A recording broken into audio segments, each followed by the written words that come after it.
Yo, Twin Cities, what's happening? This is Terence Blanchard. You're watching BMA Backstage at the Dakota.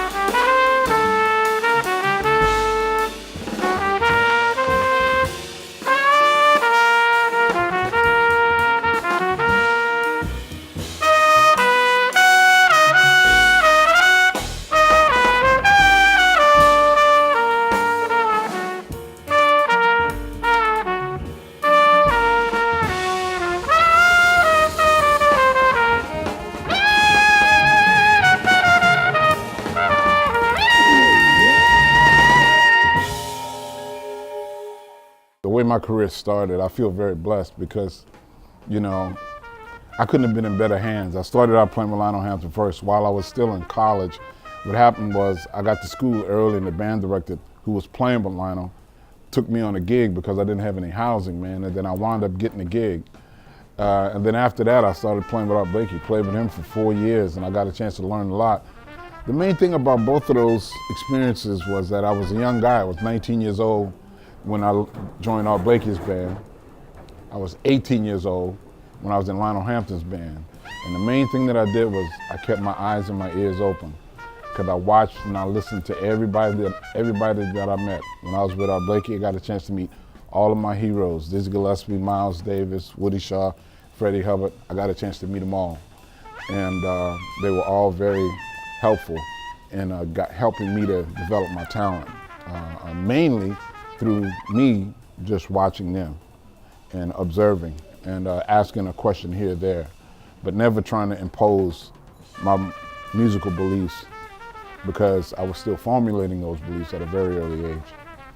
When I was growing up, I grew up in a middle-class neighborhood, but the thing about that middle-class neighborhood was there were a lot of people moving from poor neighborhoods to that neighborhood. It was a brand new subdivision, and there were a lot of issues, there. I used to come out of my house and there would be guys gambling, right in front of my house. I've come out of my house at times and seen friends of mine being chased by the police in this middle-class neighborhood. But the thing that was the saving grace for me was going to music camps, during the summer. My aunt put me in those. That's where I met Wynton Marsalis and Branford Marsalis and Donald Harrison. And every summer, man, we would go to this jazz camp that was put on by a Detroit musician named Willie Metcalf. And the thing that was interesting about it was not only did it keep us out of trouble, but it let us see that there were other kids our age who had similar interests. And we became a very close-knit community. We're still that way to this day, as grown men. But the thing that I think about was we played concerts all over the city. I remember playing concerts in the projects, and the thing that was really interesting about doing those was there were a lot of people there who really enjoyed the music and were very knowledgeable. So it just is more of a testament of, it's all about you and the choices you make in life. There's always going to be things around you that can distract you, but you have to keep, like the old saying goes, you have to keep your eyes on the prize and understand what's important in life, not just in the moment. I worked with George Lucas, and George Lucas talked to me about the difference between happiness and joy. And he was talking about how sometimes happiness can be fleeting and it spikes like this, but joy is something that's long, everlasting, and those are the things you have to keep your focus on when you're developing, especially as a young artist. When you talk about a love of music, for me, it goes back to the very beginning because I grew up in a house where my father loved opera and he listened to opera all the time. My mom's sister it still is a vocal coach and piano teacher, and my grandfather on my mom's side played the guitar. So there was always music in the house when I was growing up. I couldn't imagine a house without music in terms of live performers. We would have gatherings at the house and people would come over, and some of my aunt's friends, they would take turns sitting at the piano playing songs and things like that. So it was always a part of me, but I wanted to be an athlete at the time. And that didn't work out, because my father stopped me from playing football because of the dangers of the sport. But then music became the focal point. And once it became the focal point, man, I dove in head first and I put all of my energy into it. And whenever you find something that you love, you can't associate the word working hard with something that you love, because it doesn't feel like work. You know, it just feels like you're learning more. You're learning more about yourself, and you're learning more about your craft.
When we talk about the resurgence of jazz in the 80s, it's very interesting to me because, you know, we kept hearing jazz was dead in the 70s when I was coming up. And people thought we were crazy because we wanted to play jazz. And the question that we kept getting was, you're not going to make any money. Well, that wasn't a concern for us. You know, I didn't get into this to make money. I got into playing music because I love playing music.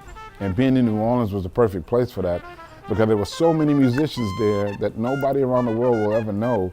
They were great musicians, and they did it because they loved it. They weren't trying to be stars, you know. But it's very important to embrace your community, you know, in these situations.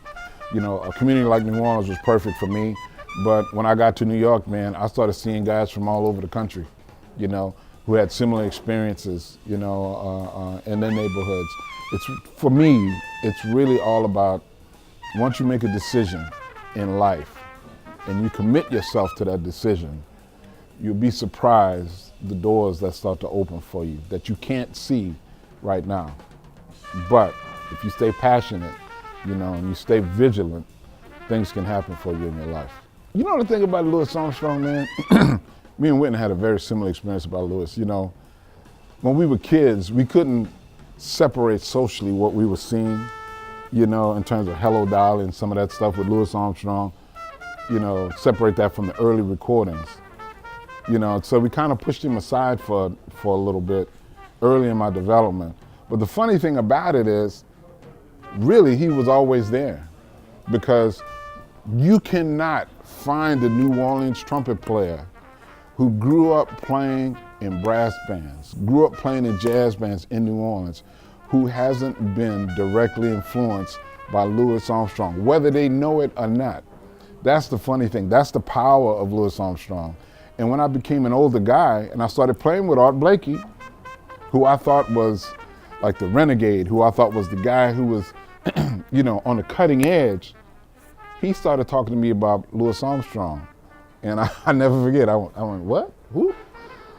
So it made me go back and really take another look at Louis Armstrong. And at that moment, that's when I started to realize the power of what it was that he was doing, the genius of what it was that he was doing, the way that he became such a great musical force at the same time becoming an inviting entertainer, you know, because there's so many people who love Louis Armstrong. They got a chance to experience his music without really knowing where he fell in the whole historical landmark of music. They just loved him and they loved what he was doing. And that speaks volumes to me about the power of Louis Armstrong, because you can play whatever it is you want to play in this music, I feel, you know, but it's in how you present it to people. That's one of the main things. And as artists, one of the things we have to realize is that, you know, we're playing some complicated music sometimes, but in order for this thing to really work, we have to give a helping hand, you know, and reach back, you know, not only for younger musicians, but for lay people who may be a little uncomfortable with the word jazz, you know, because there's so many of my friends, as soon as I say something about jazz, they say, well, I don't know anything about jazz, you know, and my response is, you don't have to know anything about jazz. Just tell me what you like. Tell me what it is you feel when you hear this music. Those are the things that Louis Armstrong overcame, you know, and you have to tip your hat to him, because there hasn't been anybody like him since. When people come to my show, the thing that I really want them to understand or to experience is something that's honest. I want them to have a good time. I want them to you know, have a certain amount of anticipation about what's about to occur before the show happens, you know, and once we start to play, everything else, nothing else matters at that moment, you know, because that's what art is supposed to do. Art is supposed to take us away from the drudgery of our daily lives and supposed to help us deal with our circumstances and help us have hope for the future, you know. So hopefully the music is always an uplifting experience, you know, for people who come and experience it and get a chance to allow us to perform and do what we do.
I've been working in education now for over 10 years.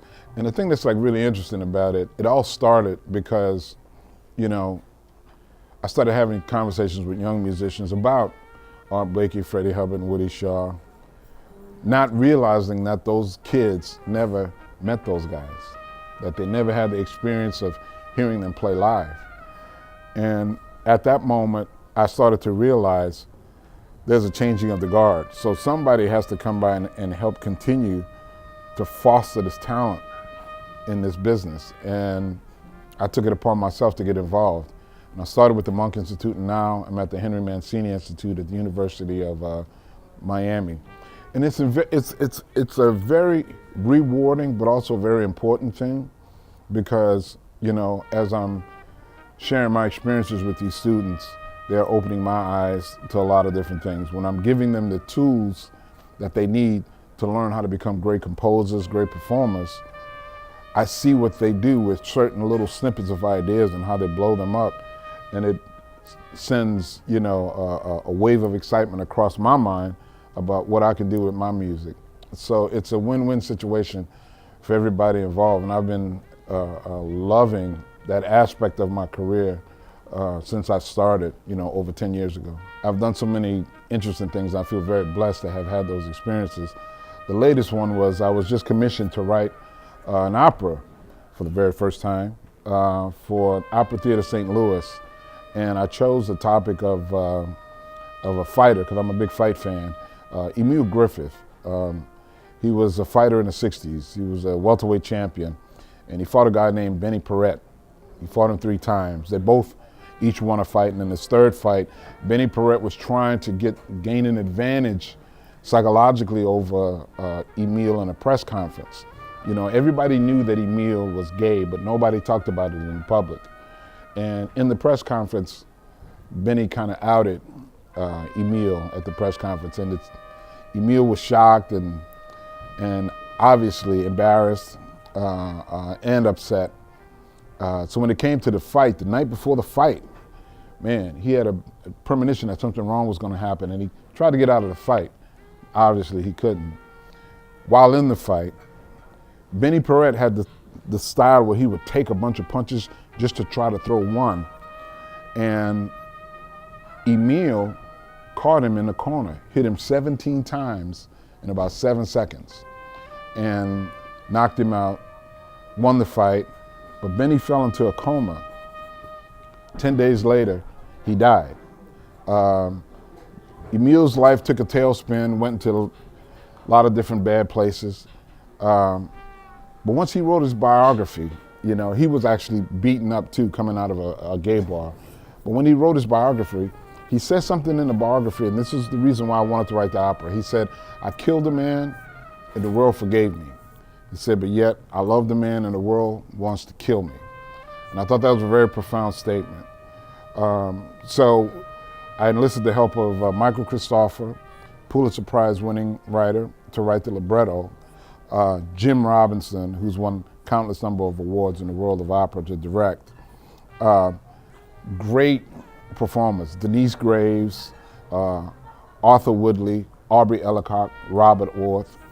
These people were amazing. And the thing that was really unique about it was that we all felt like fish out of water. Even though we were doing an opera, I was asking a little more of the singers by asking them to improvise and sing more in a jazz style. And obviously, this was new to me. So there was a lot of common ground in us being a little uncomfortable, you know, and stretching outside of our normal area from which we operate. But I got to tell you, it was such a rewarding experience, you know, to see the number of people who were heavily affected by it was well worth it, you know. So now we're going to try to record it, and we started an Indiegogo campaign to raise funds to record the opera. The opera is called Champion, and you can go to Indiegogo and see a couple of videos that has a couple of snippets of me, my librettist, and the director talking about the project. We're very excited about it. We're very happy about it. I mean, it's one of those things that really marks a certain point in your life, a big turning point in your life. and I feel very blessed to have had the opportunity to do so. So we want to record this and share this with the world and with our young folks, not only so they can learn more about Emil and his struggles, but they can learn more about opera. Because the beautiful thing about this particular project was, in St. Louis, we brought so many people to the world of opera who had never been to opera before. And to me, that meant a lot. That was a very powerful thing for me. So we really would appreciate your help.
Yo, Twin Cities, what's happening? This is Terence Blanchard. You're watching BMA Backstage at the Dakota.